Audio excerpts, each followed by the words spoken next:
অনেকদিন পর নিজেকে নিয়ে কিছু কথা লিখলাম। ধ্বংসের দিকে তাকিয়ে মুচকি হাসি দেওয়া অদ্ভুত মানুষ আমি। হয়তো আমি পাগল, হয়তো অনুভূতির ভিতরে কোনো এক গভীর অতল দুঃখ বাসা বেঁধেছে। তবুও নিজেকে জোর করে হাসাতে শিখে গেছি।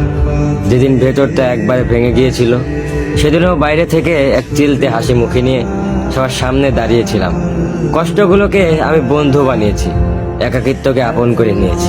মানুষ ভাবে আমি হয়তো সুখী, শক্ত, নির্লিপ্ত, কিন্তু তারা জানে না প্রতি রাত আমার এক একটা লড়াই। নিজেকে নিজেই বুঝিয়ে রাখি তুই ভালো আছিস, অথচ আমি জানি আমি ভালো নেই।